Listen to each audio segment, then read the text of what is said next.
Posso contar com você? O Senhor deu essa ordem para você. Amém?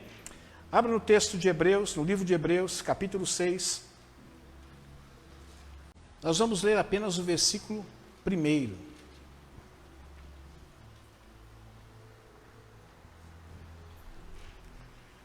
Todos encontraram? É um livro fácil. As crianças já subiram? Já subiram já? Tudo bem? Cadê o Rafa? Trabalhando? Eita, homem trabalhador. Esse aí vai ficar rico, hein? Não esqueça de nós quando ele ficar rico. Portanto, deixemos os ensinos elementares a respeito de Cristo e avancemos para a maturidade. Quem é que sabe aqui o que é elementar? O básico. É como você que quando entrou na escola aprendeu a ler e a escrever, depois aprendeu as 4 operações da matemática. Isso é o básico que toda pessoa deve ou precisa pelo menos saber. Existem pessoas que por uma razão ou por outra, às vezes não foram alfabetizadas, têm dificuldade de fazer contas, mas isso é o básico, todo mundo precisa. Então quando ele diz assim, olha, deixemos ensinos elementares a respeito de Cristo, deixemos aquilo que é básico a respeito de Cristo. Mas espera um pouquinho, pastor, está dizendo para deixar? Mas para deixar, mas para você o quê? Avançar para a maturidade. Ou seja, você não pode viver uma vida inteira cursando de 1ª a 4ª série. Você tem que ir para a 5ª, para a 6ª, 7ª, 8ª, hoje tem 9ª, né? 9º, depois 1º, 2º, 3º, aí depois você faz uma faculdade, depois tem pós-graduação, depois tem mestrado, depois tem doutorado, e assim passa a vida toda. Hã? MBA, o que não falta é curso, né? Sem lançar novamente o fundamento do arrependimento de atos que conduzem à morte, da fé em Deus, e ele vai continuando, das coisas que ele considera elementar, ou seja, básico. Ele está considerando aquilo que é básico, é a questão da necessidade do arrependimento. Todo cristão precisa saber disso, que sem arrependimento não há o quê? Perdão de pecado, isso é a base. Ele diz também, olha, de atos que conduzem, da fé em Deus. Nós sabemos que sem fé é o quê? Impossível agradar a Deus, não precisamos estar falando isso a todo momento. Da introdução a respeito da instrução a respeito de batismo. Olha, todo nascido de novo precisa passar o quê? Pelas águas do batismo, que representa o quê? A morte para o eu, a morte para a vida carnal, uma nova vida em Cristo Jesus. E ele vai dar prosseguimento, da imposição de mãos, da ressurreição dos mortos e do juízo eterno. Feche seus olhos. Obrigado mais uma vez, porque mais uma vez a sua igreja, uma pequena partícula dela se reúne aqui, Pai, na Parreira Brava, no Ministério Acos. Mas eu não quero orar só por mim, eu quero orar por todos os meus amigos, companheiros, irmãos de ministério, que agora, Senhor, estão com a responsabilidade também de trazerem não simplesmente uma palavra, mas aquela palavra que o Senhor plantou no coração deles. Eu sei, Pai, que é um privilégio muito grande falar aqui em Teu nome, mas nós nunca nos esquecemos que juntamente com o privilégio, não nos esqueçamos da responsabilidade. E eu oro por mim e pelos meus amigos, pelos meus irmãos, pastores, apóstolos, profetas, evangelistas, seja quem for, Pai, missionário, que esteja incumbido de trazer uma palavra agora. Que seja o Senhor falando através dos teus filhos, bem como através de mim também. Em nome de Jesus eu oro e agradeço, Senhor. Amém. Todos nós, meus irmãos, passamos pelo mesmo processo de aprendizado quando nós entramos na escola. Todos nós, pelo menos aqueles que foram alfabetizados, obedeceram ao mesmo processo. Eu sou da época ainda como é que chama a cartilha? Caminho Suave. Quem é da época do Caminho Suave? Vamos erguer a mão aí para me apoiar aqui, a época do Caminho Suave. Você não é não, André? Do Caminho Suave? O que é isso? Não pode ser. Rapaz é novo, né? Pois é. Todos nós passamos por esse mesmo processo, pelo de alfabetização. Seja através do Caminho Suave ou de qualquer outra revistinha qualquer, mas o método de alfabetização é sempre o mesmo, né? Nós somos inicialmente alfabetizados, depois nós foi ensinado para nós algumas disciplinas, como por exemplo, educação artística. Quem é que nunca aprendeu educação artística? Talvez você nunca tenha se tornado um artista, mas aprendeu educação artística. Aprendemos matemática, que é a matéria que a minha esposa mais aprecia, né, amor? Matemática é o forte dela. História, geografia, introdução à língua inglesa, estudos sociais. Nossa, quem é que lembra estudos sociais? O SPB, lembra, Edilene? O SPB, Organização Social da Política Brasileira. Puxa vida. Estudamos química, estudamos biologia, física e por aí afora.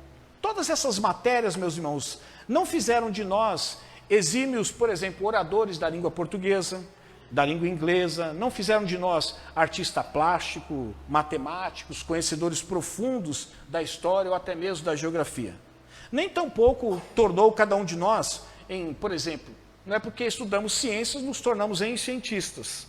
Não é porque estudamos químicas que nos tornamos em químicos. Não é porque estudamos biologia que nos tornamos em biólogos. Não é porque estudamos física que nos tornamos em físicos. Por aí afora. É claro que existem as suas exceções, mas isso é a exceção. Ao longo da nossa caminhada na escola, nós tivemos avanços em cada uma dessas disciplinas. Mas mesmo assim, William, ainda nós teremos muito, mas muito mesmo a aprender para nos tornarmos aquilo que nós poderíamos chamar de professores eficientes ou profissionais competentes em cada uma dessas áreas. Esse conhecimento todo que a gente adquiriu na escola nos permitiu, por exemplo, nós nos comunicarmos uns com os outros. Isso ajudou muito. É claro que hoje, com essa linguagem não binária, com esse modismo dentro da igreja, eu ia falar, ainda bem que dentro da igreja não pode existir isso, né? Mas que esse modismo no mundo, querendo mudar o todo para todos, e daí para frente, o povo não está sabendo falar nem a linguagem correta, quanto mais querer introduzir uma nova linguagem, né? Pois bem, esse conhecimento todo permitiu com que a gente se comunicasse melhor, fazemos algumas operações matemáticas, por exemplo, você vai lá no açougue, você tem que fazer uma conta, né? Ó, o quilo da carne está 22, se eu comprar 2 quilos vai dar quanto?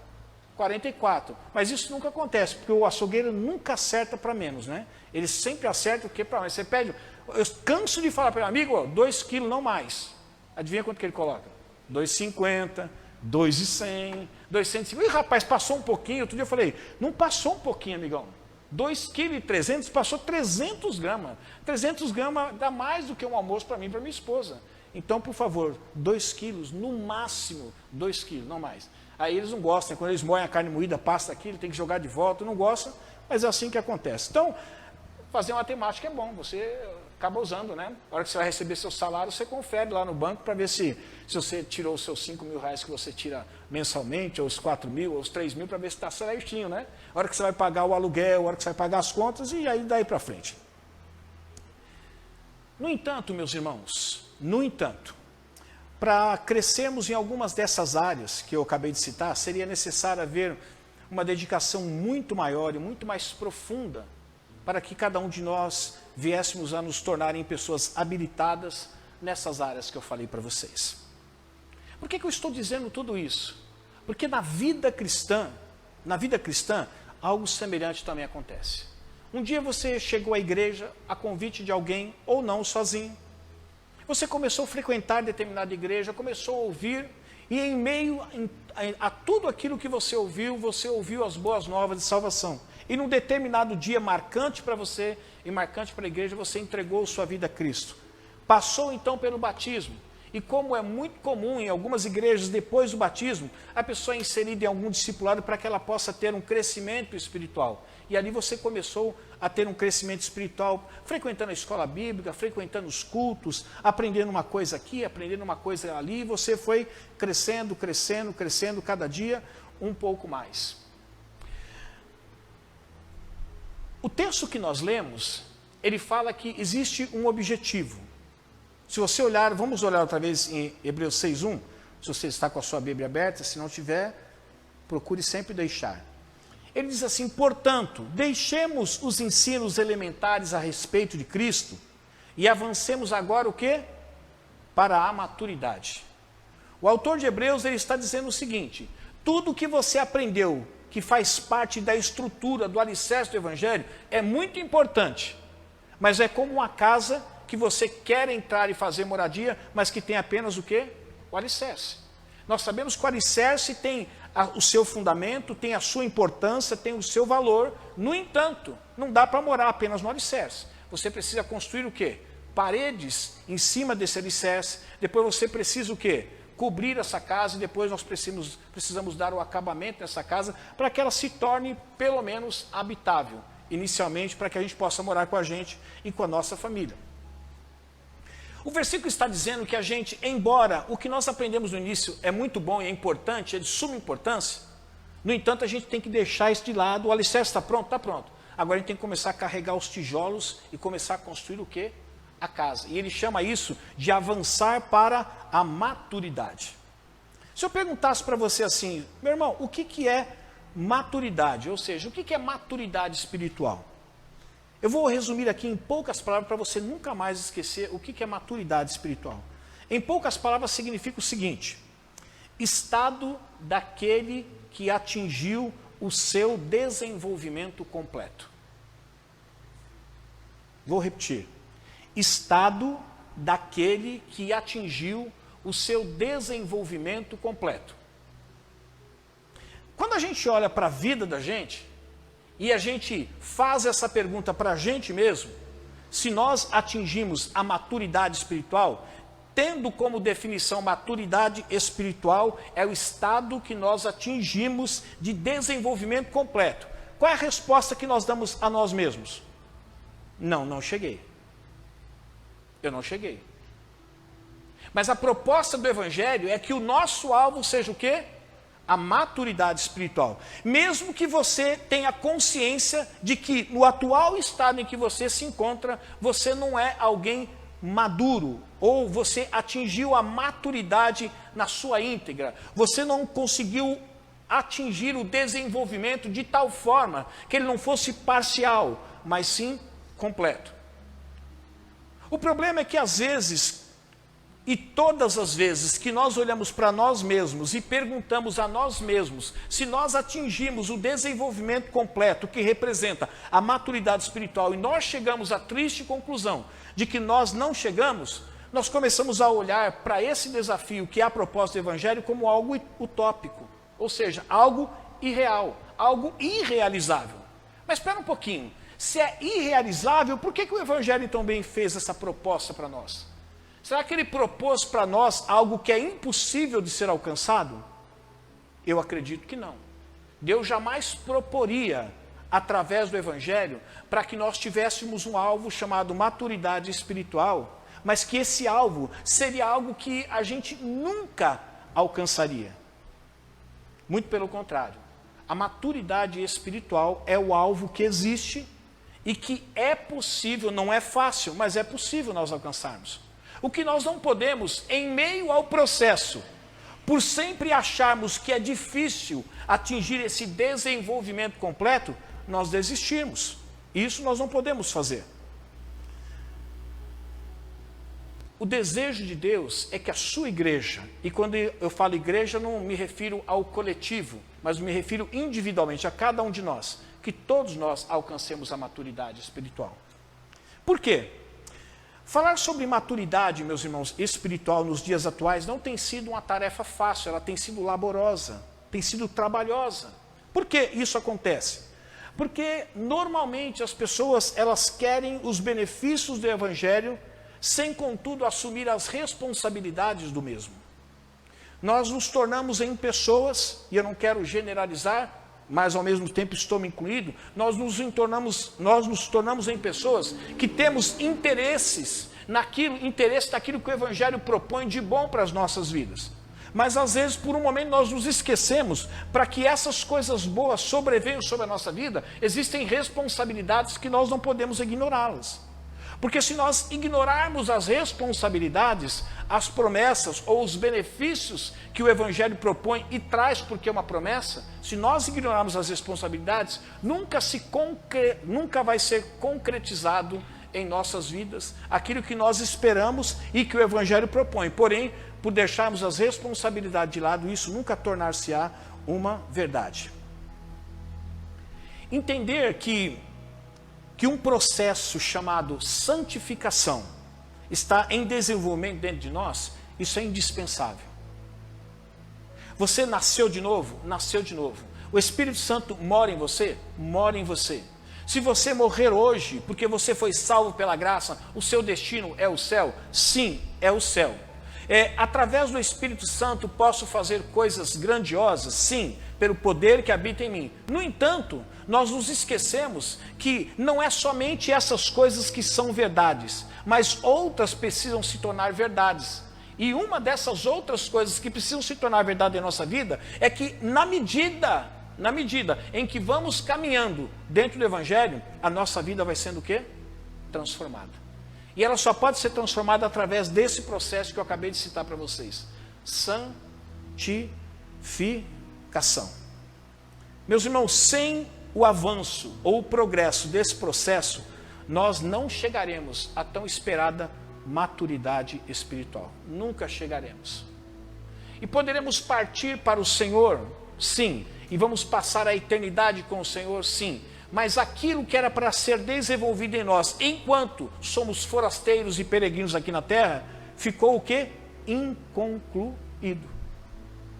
Eu sei que talvez você pense assim, mas o importante é que eu vou estar no céu. É verdade, também é importante. Mas a questão de que, se nós não dermos a devida atenção para essa questão da maturidade espiritual, a obra que Deus queria fazer em nós, e por fazer em nós, também desejou fazer através de nós, Ele não pôde fazer. E talvez você diga assim, mas para Deus tudo é possível. É verdade, tudo é possível. Mas nós nos esquecemos que Deus deu para nós, por razões que Ele mesmo sabe, Ele nos deu o direito de fazer escolhas. E que se nós rejeitarmos esse processo de santificação, que nos leva à maturidade espiritual, embora Deus possa fazer todas as coisas, essa Ele não vai fazer. Por quê? O processo de santificação, aonde nos leva à maturidade espiritual, é um processo que Deus faz em nós ou por nós. Ele faz em nós e não faz por nós. Deus não muda ninguém sem o consentimento deste alguém. Poxa, mas Ele é Deus.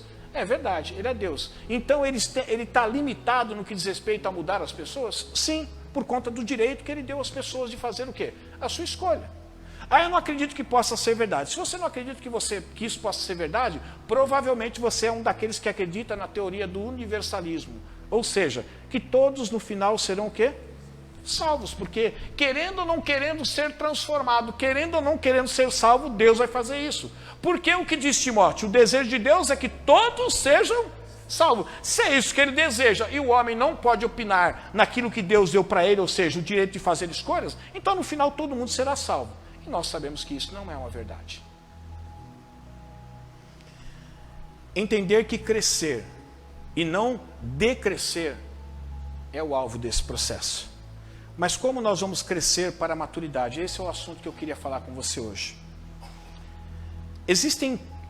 Nós vamos chamar de pilares. Existem 4 pilares que precisam ser observados nesse crescimento, rumo à maturidade espiritual.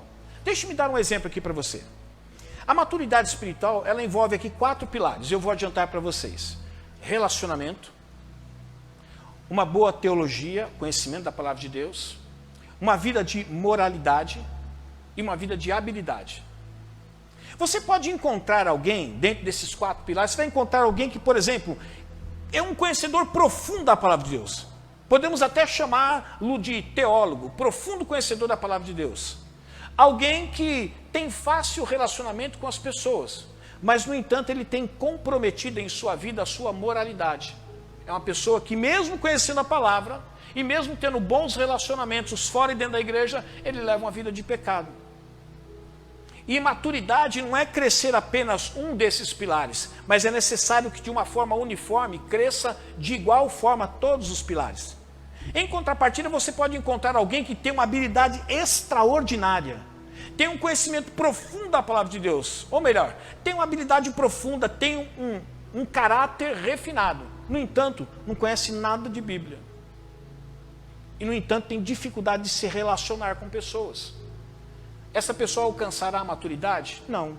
Porque ser alguém maduro teologicamente e ser habilidoso para expor aquilo que ela conhece teologicamente não torna ela uma pessoa na íntegra madura. porque ainda temos que abordar o quê? Mais 2 pilares, que é o quê?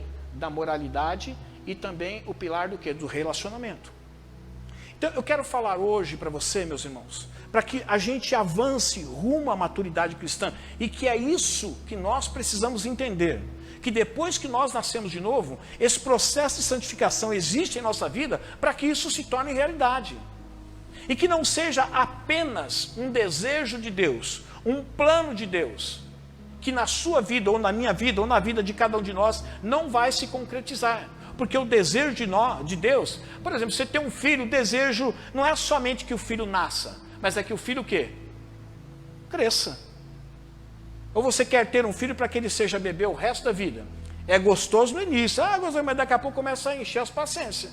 É choro daqui, choro dali, mamar, não tem mais dentro, secou, acabou, seu meu amigo, vamos crescer, né? E daqui a pouco, à medida que ele vai crescendo, você fala assim, coloca na boquinha, filhão, olha, te dei durante muito tempo isso aqui, só que agora vai comendo. Pega aí, mamãe já colocou o pratinho, pega a colherzinha, coloca na boca e vai comendo.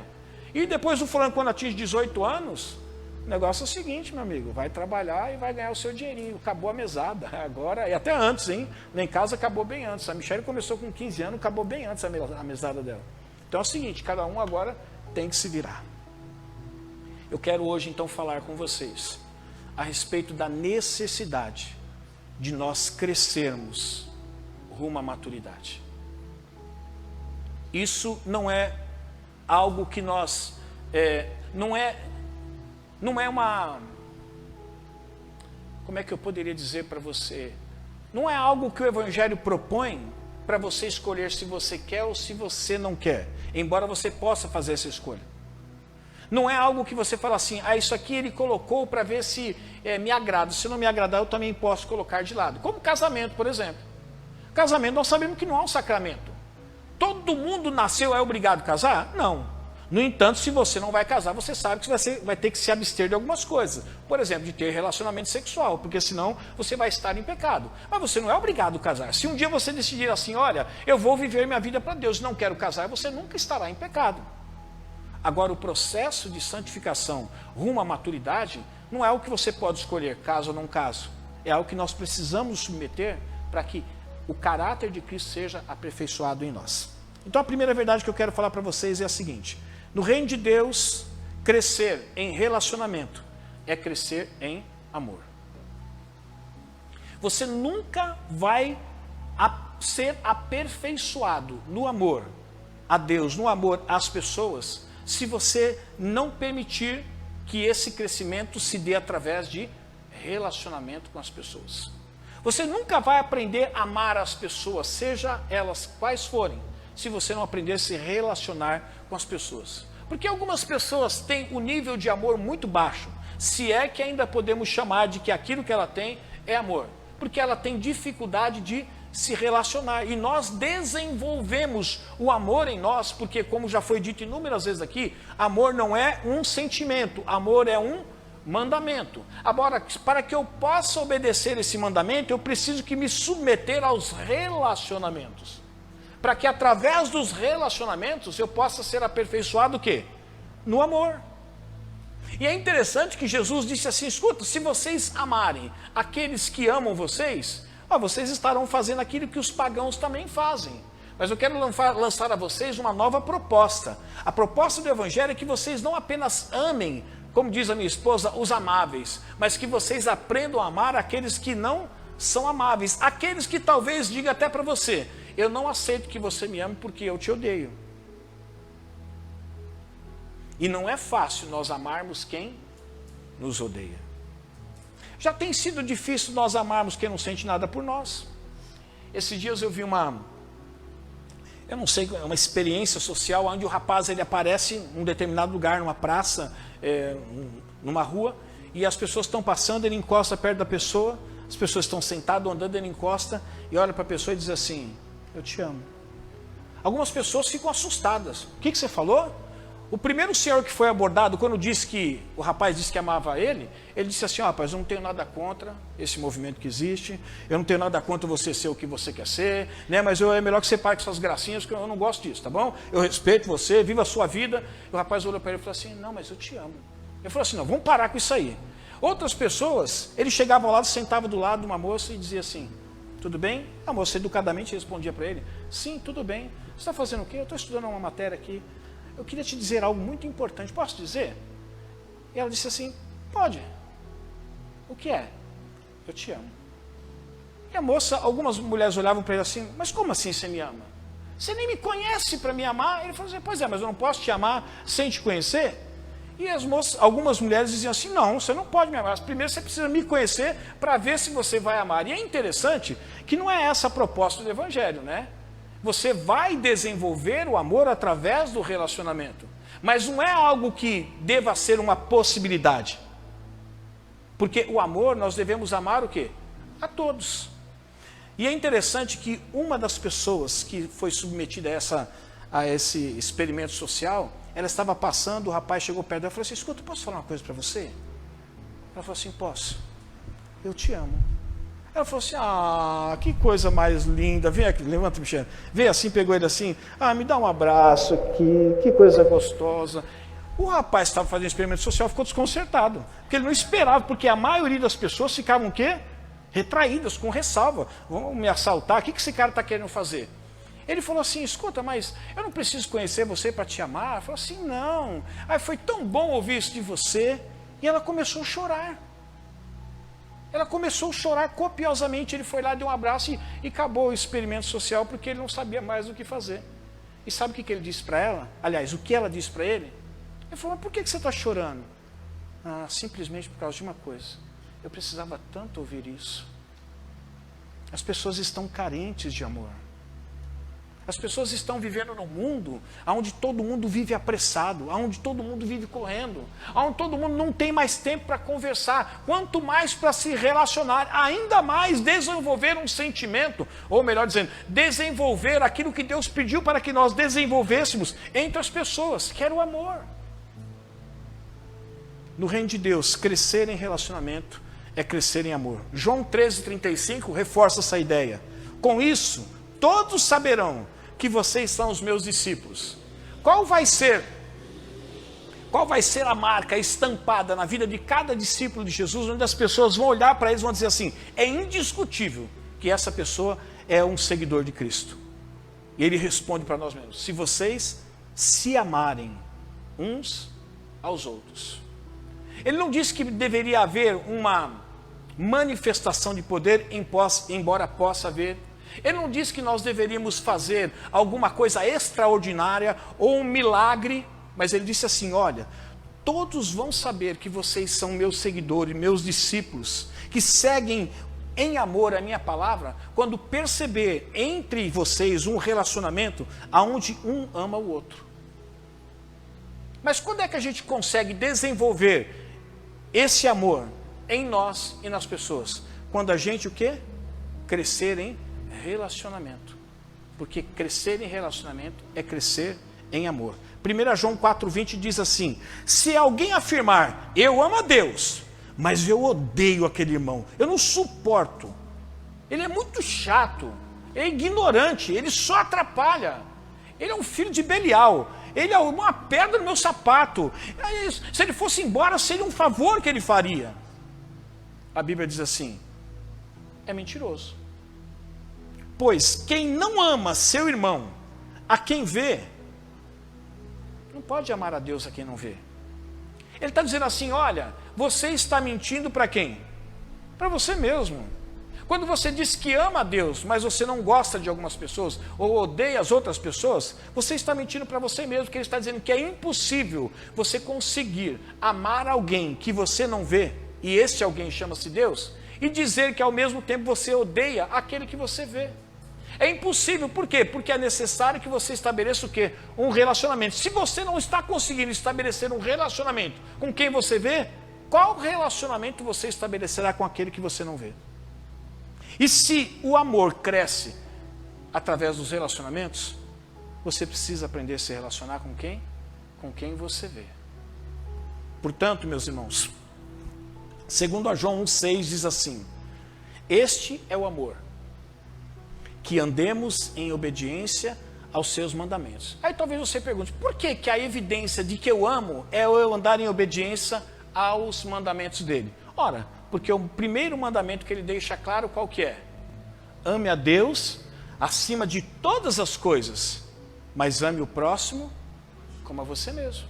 E esse é o quê? O mandamento. Então quando ele diz assim, o amor é esse, que você ande em obediência aos mandamentos, já dizia um certo homem, você quer viver uma vida em paz com Deus? Ame a Deus acima de todas as coisas e faça o que você quiser. É verdade. Se você tiver na sua vida o amor a Deus em primeiro lugar, todas as outras coisas que você for fazer, será o quê? Subordinado ou submetida primeiro a esse crivo que você tem, o do amor a Deus. Primeira verdade, eu quero ressaltar aqui, no reino de Deus, crescer em relacionamento é crescer em amor. Por isso que é indispensável, meu irmão, que você estabeleça os relacionamentos, já que você está aqui, com as pessoas que aqui estão. Chegue antes para conhecer as pessoas, espere um pouquinho antes de ir embora, estabeleça, porque o que nós estamos fazendo aqui é um culto a Deus. Mas esse culto a Deus não estabelece relacionamento, não estabelece vínculos uns com os outros, se você chegar na hora do culto e sair correndo no final. É preciso que você conheça a pessoa que está do seu lado. Pergunte o nome da pessoa que está do seu lado para ver se você sabe. A não ser aquele que seja visitante, e vou te dar uma desculpa, né? Segunda verdade. No reino de Deus, crescer em teologia é crescer em conhecimento. 1 Pedro 3,15 diz assim, antes, santifiquem Cristo como Senhor em seu coração. Estejam sempre preparados para responder a qualquer pessoa que lhes pedir a razão da esperança que há em vocês. Se alguém hoje te abordasse e perguntasse para você assim, por que você crê em Jesus Cristo? Por que você crê em Deus? Por que você se submete ao Evangelho? Por que você vai à igreja? O que você diria? Eu espero que não seja aquelas respostas mais simplistas que pode existir. Porque Jesus me ama. Mas tudo bem. Você segue Jesus porque Jesus te ama? Ah, então é a razão pela qual eu não sigo Jesus é porque eu nunca senti esse amor dele por mim. A pessoa pode responder isso para você. Se você disser assim, na realidade, eu creio em Deus porque para mim Deus existe. Ele fala assim, por isso que eu não creio em Deus, porque para mim Deus não existe. E por aí afora você pode encontrar os mais diversos dilemas para responder determinadas perguntas. Por isso que no reino de Deus, crescer em teologia, algumas pessoas se assustam com a palavra teologia. Pastor, isso é coisa para pastor, isso é coisa de catedrático, isso são pessoas que vão para a faculdade estudar, e até porque a letra mata e o espírito vive e fica, como disse uma amiga da pastora. Uma vez uma pessoa disse assim, a letra mata e o espírito vive e fica. Eu falei, não seria vive e fica? E é junto, né? Separado, né? Quando se fala em teologia, teologia significa o quê? Teo é Deus, logia é o estudo. Estudo sobre a pessoa de Deus. E para que você conheça Deus, você precisa estudar também a palavra de Deus. Porque Deus se revela o quê? Através da palavra. Por isso que no reino de Deus, crescer em teologia é crescer o quê? Em conhecimento. É impossível você ser alguém que está buscando conhecer a Deus, se você não busca o conhecimento de Deus, que se dá também, não é só, que se dá também através do quê? Da palavra de Deus. Pedro diz o seguinte, vocês precisam estar preparados para poder prestar razão da esperança que há em vocês. Qual é a esperança que há em nós? Qual é a esperança que há em nós? Que somos salvos. Tudo bem, somos salvos, não vamos para o inferno, mas acabou aí? Não. Nós um dia seremos o quê? Ressuscitados com Cristo. Receberemos um novo corpo. Um corpo que não mais vai herdar a corruptibilidade, mas vai herdar a incorruptibilidade. Um corpo que não será mais mortal, mas será um corpo imortal. Um corpo que não estará mais sujeito às leis deste mundo. Um corpo que poderá se mover de um local para o outro sem que precise necessariamente estar usando as pernas. E dentre tantas coisas, não haverá mais tristeza, não haverá mais dor, não haverá mais sofrimento, todas essas coisas. E nós precisamos prestar razão naquilo que nós acreditamos. É essa a nossa esperança. Porque se Cristo morreu, Ele não ressuscitou, logo é vã a nossa fé. Se Cristo morreu e permanece morto, o final nosso será qual? Morremos, acabou, porque Cristo também morreu, acabou. Mas nós sabemos que nós temos uma esperança, que mesmo que a morte venha nos tragar, e isso ela vai fazer, se nós não formos antes arrebatados, certamente no dia certo nós ressuscitaremos com Cristo e receberemos um corpo imortal, onde nós viveremos a eternidade ao lado de Deus e não enfrentaremos mais a morte. No reino de Deus, crescer em teologia é crescer no conhecimento. Hebreus 5,12 diz assim: embora a esta altura já devessem ser mestres. Eu não sei, meus irmãos, há quanto tempo essas pessoas que o autor se refere já estavam aprendendo a palavra de Deus. Mas o autor, segundo a sua experiência, diz assim: olha, devido ao tempo que vocês estão aprendendo a palavra de Deus, vocês deveriam ser pessoas agora que já estariam o quê? Ensinando outras pessoas. E aliás, ele não coloca o ensino numa graduação muito pequena, ele coloca o ensino numa graduação superior. Porque ele diz assim: vocês, nesse tempo que vocês passaram aprendendo a palavra de Deus, vocês não deveriam ser simplesmente professores, vocês deveriam ser o quê? Mestres. E ele continua dizendo o seguinte: vocês precisam, mas infelizmente vocês precisam de alguém que lhes ensine novamente os princípios elementares. O que ele está dizendo aqui, Franklin? O que é o princípio elementar? A base. Ele está dizendo, aqueles que hoje deveriam ser mestres, estão tendo que voltar lá fazer o quê? Ser alfabetizado tudo outra vez. Por quê? No reino de Deus, crescer teologicamente é crescer o quê? Em conhecimento. Se você hoje entrar numa empresa, dependendo do currículo que você tiver para entrar nessa empresa, você não vai entrar. Se pedir que você tenha o 2º grau ou curso superior e você não tiver, provavelmente não adianta nem você enviar o seu currículo, porque você não será recebido. Mas se nós almejarmos muito esse emprego, o que nós vamos fazer? Bom, já que eu não concluí o 1º e o 2º grau, vou fazer um supletivo, vou terminar. Já que nesse lugar que eu quero entrar precisa ter um curso superior, eu vou fazer um curso superior para que eu possa entrar nesse lugar. Não é assim? Para que eu possa ter um emprego melhor e receber uma remuneração melhor, não é isso que nós vamos fazer? Pois é. Agora, no que diz respeito, no que tange também a palavra de Deus, o Evangelho, é isso que nós precisamos entender. Deus deseja que nós também, entenda o que eu vou dizer, que o nosso currículo tenha uma boa graduação. E que no seu currículo, você não envie um currículo que você cursou até a 4ª série e espere ser recebido como administrador de uma empresa. Vai ser difícil, muito difícil. Esdras 7,10 deixa-nos exemplo, se nós queremos crescer em teologia para crescer no conhecimento. Esdras 7,10 diz assim: pois Esdras tinha decidido dedicar-se a estudar a lei do Senhor e a praticá-la. Não era uma questão só de conhecimento, de obter conhecimento, mas o conhecimento que ele viria a obter, ele viria o quê?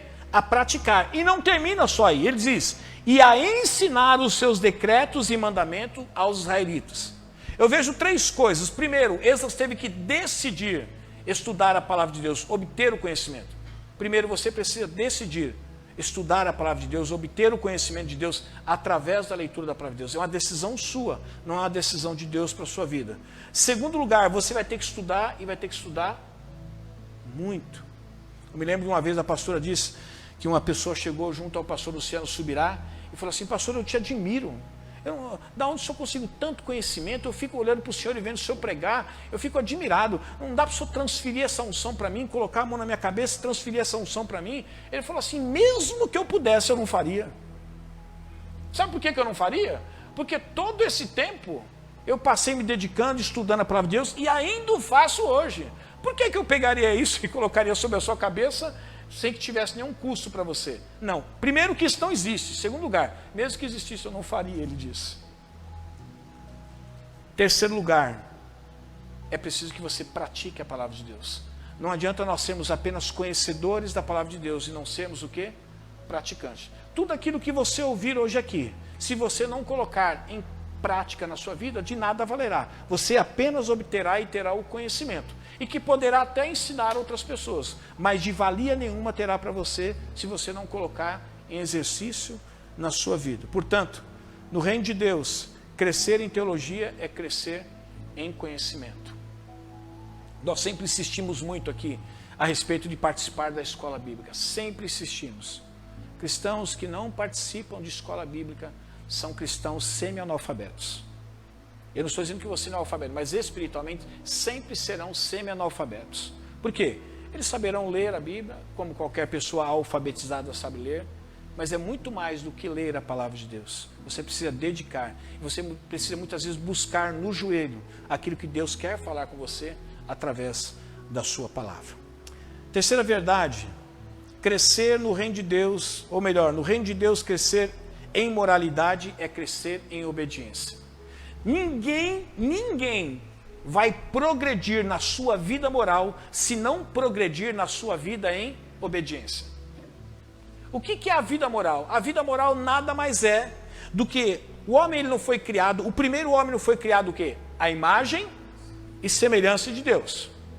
Só o que acontece? Quando você lê a narrativa do livro de Gênesis, no capítulo 3 para frente, capítulo 4, 5, você vai encontrar que depois do pecado, Sete gerou filhos conforme, não a semelhança de Deus, mas conforme a semelhança dele.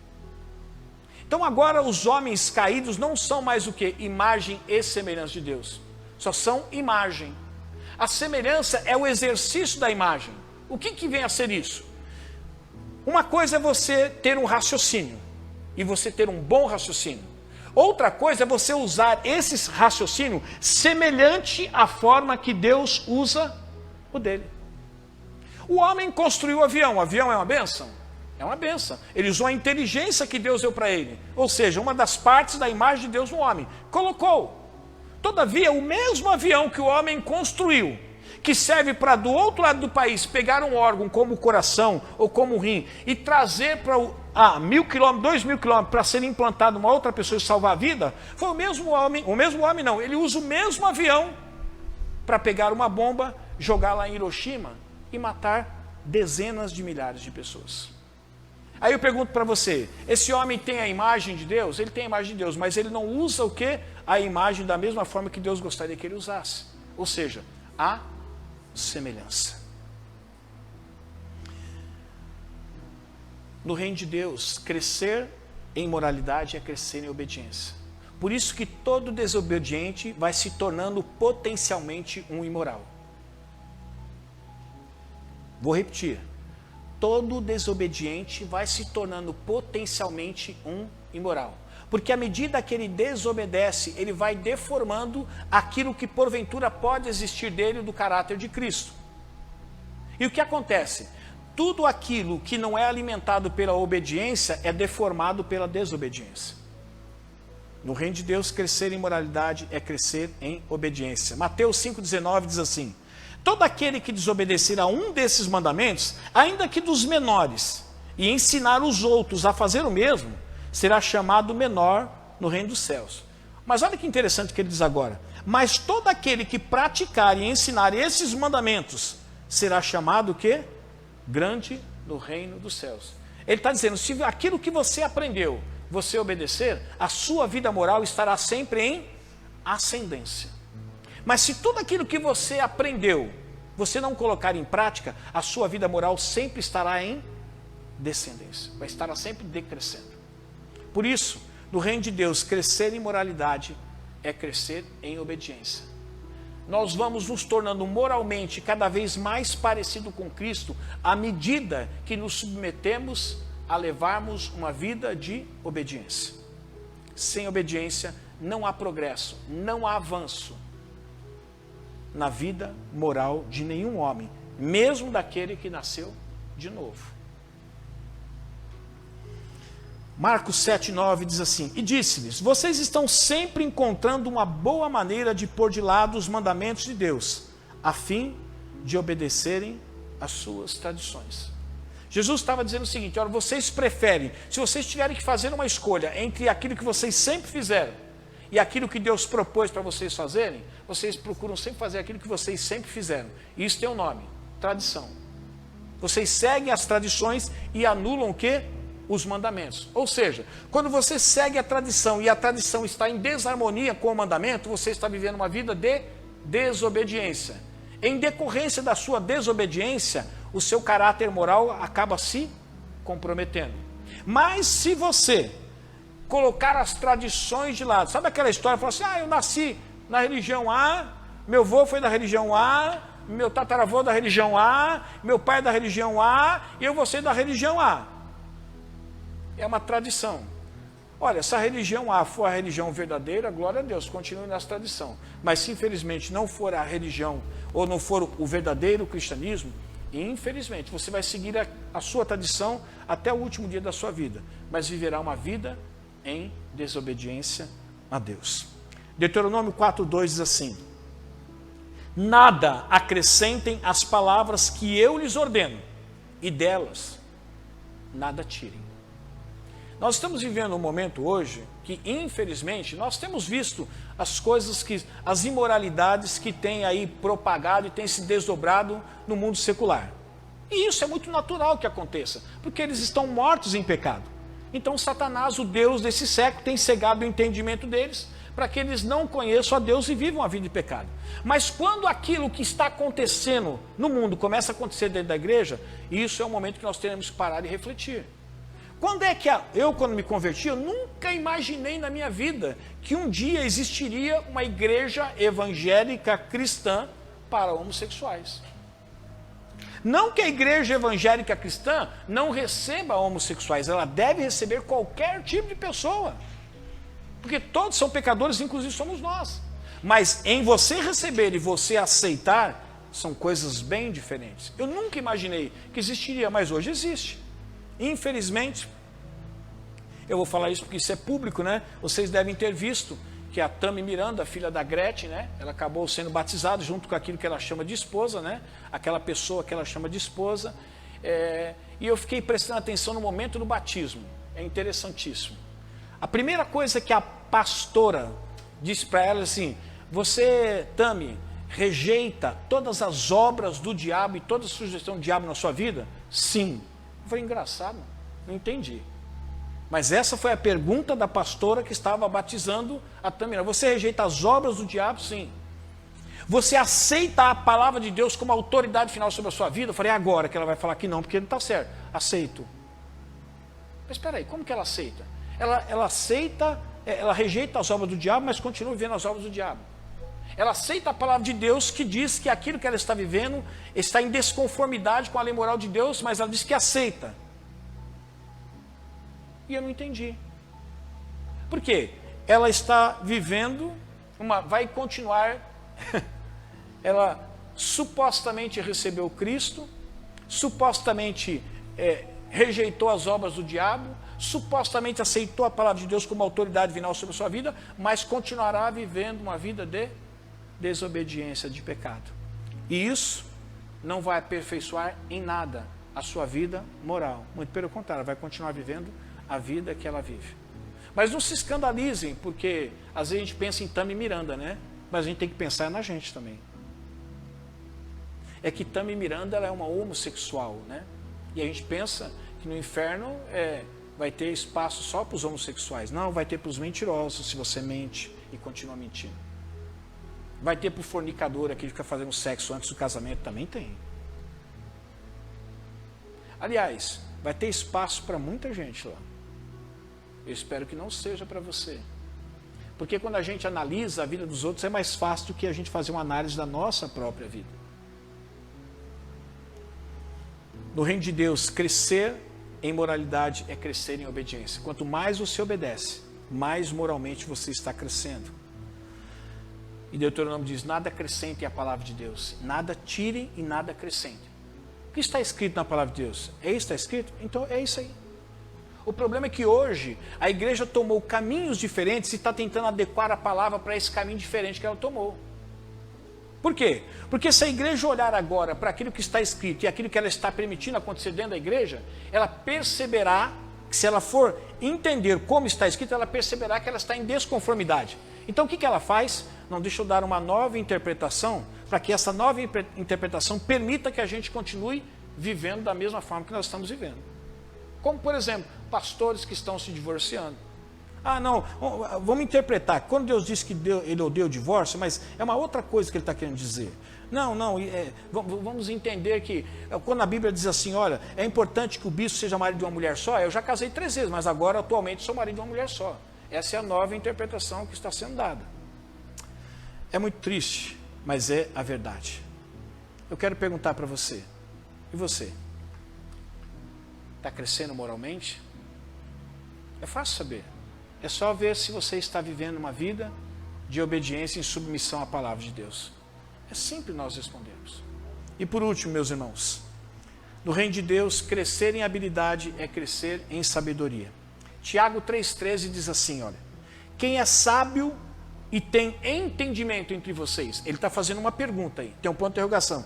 Quem é sábio e tem entendimento entre vocês? Aí ele mesmo responde, que o demonstre, já que você está dizendo que é sábio e tem entendimento, então que você demonstre pelo seu bom procedimento, mediante as obras praticadas com humildade, que provém da onde? Da sabedoria. Ou seja, não basta você dizer que é sábio, você precisa comprovar através do quê? Dos seus atos. Dizer que é sábio é uma coisa, agir em sabedoria é outra. O tempo passou, Tiago 3, 14 e 15 diz assim, contudo, se vocês abrigam no coração inveja amarga e ambição egoísta, não se gloriem disso, nem neguem a verdade. Esse tipo de sabedoria não vem dos céus, mas é terrena, não é espiritual, mas ela é demoníaca. É incontestável que existem pessoas habilidosíssimas dentro e fora da igreja. Mas existe uma habilidade que é desenvolvida pela sabedoria. Existe uma habilidade que é desenvolvida pela sabedoria. Peraí, pastor, o senhor falou a mesma coisa. Não falei a mesma coisa. É que existem 2 tipos de sabedoria. Existe a sabedoria que vem do céu. Existe a sabedoria que vem da onde? Da onde? Ele disse agora, é terrena, não é espiritual. Ela é demoníaca. Então, não é apenas desenvolver a habilidade em você, mas é usar a sabedoria para desenvolver a habilidade em você. E quando você faz isso, você precisa entender que você tem que fazer uso da sabedoria o quê? Certa. A sabedoria celeste e não a sabedoria o quê? Terrestre. Porque a celeste é divina, mas a terrestre ela é o quê? Demoníaca. Então, no reino de Deus, crescer em habilidade é crescer em sabedoria. Provérbios 15, 28, e eu termino aqui, diz assim, o justo pensa bem antes de responder, mas a boca dos ímpios jorra o mal. Vocês podem ver que, na maioria das vezes que nós nos encontramos em saia justa, ou em situações que se tornam às vezes até irreversíveis em relacionamentos, é porque fomos apressados com as palavras. E nenhum sábio tem pressa para responder. Aliás, ele pensa bem antes de responder.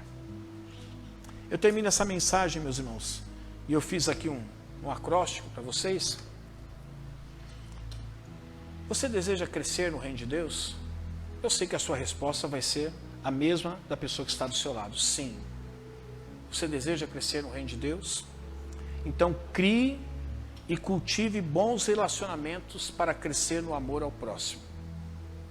O amor em você será aperfeiçoado através dos relacionamentos que você desenvolver com o seu próximo.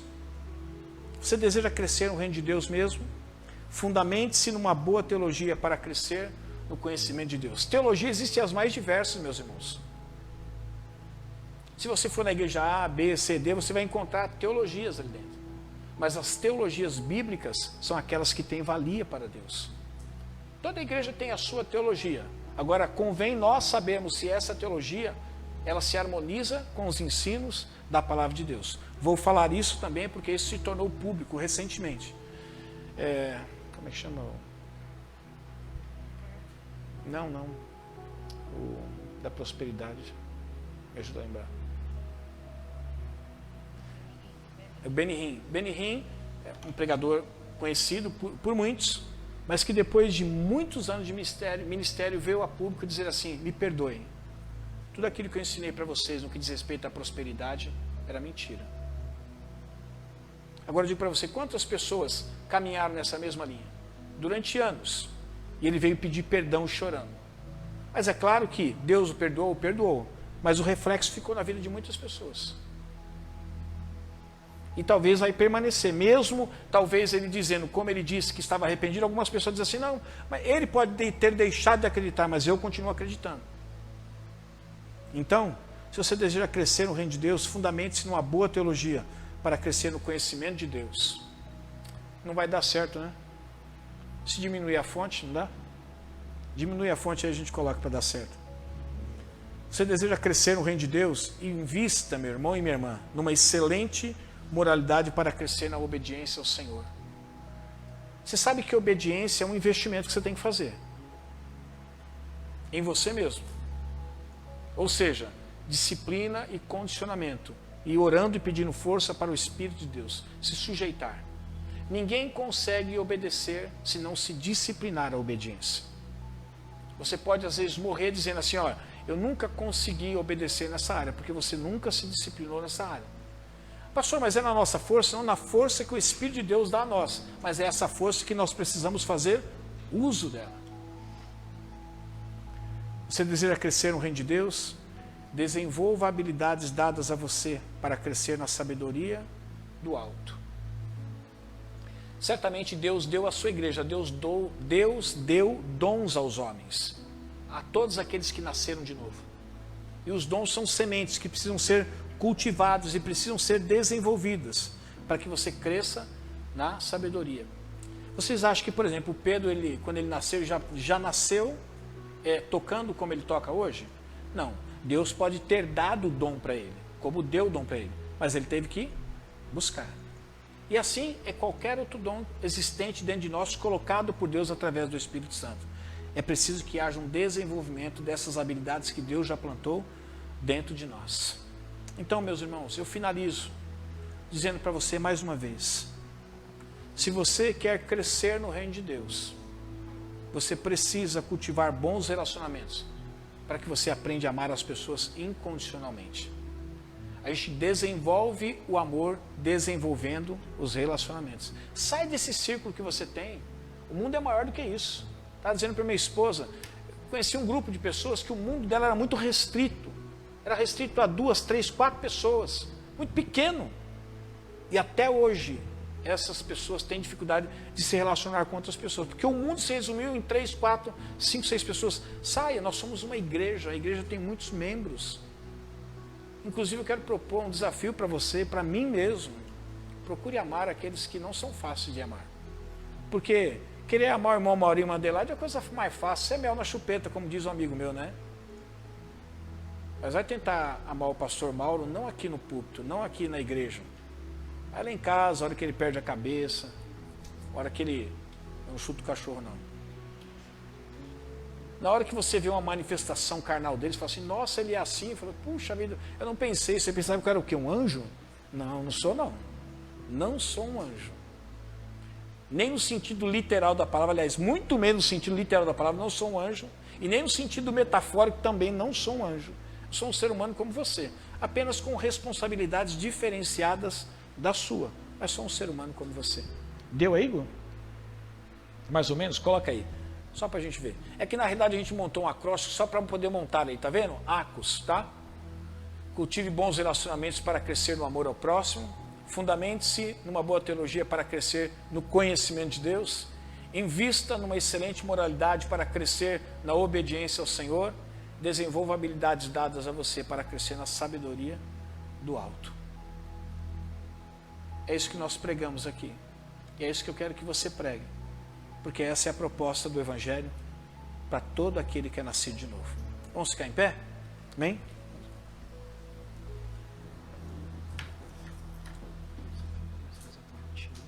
Oi?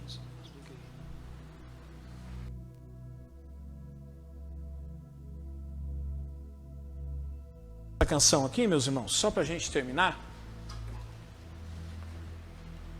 Eu ia falar o que você fala sempre, que assim, me ajuda a pregar aí. Eu sei que é difícil às vezes soltar um amém numa hora dessa, né? Porque o amém a gente aprendeu que nem assim seja, né? Mas o importante é que você ouviu. Uma vez eu estava ensinando uma escola dominical, uma determinada pessoa disse assim, não, Eu não quero ouvir isso. Eu não quero ouvir isso. Eu falei, por quê? Eu falei assim, porque quanto mais eu aprendo, mais responsável eu me torno. Então, se eu não aprender, eu não me torno responsável. Mas eu estou feliz porque você, querendo ou não querendo, ouviu hoje. Então, isso te torna responsável por aquilo que você ouviu. A decisão que você vai tomar, eu não sei. Eu espero que seja a decisão mais sábia de obedecer. Mas hoje você ouviu a verdade da palavra de Deus. Vamos cantar.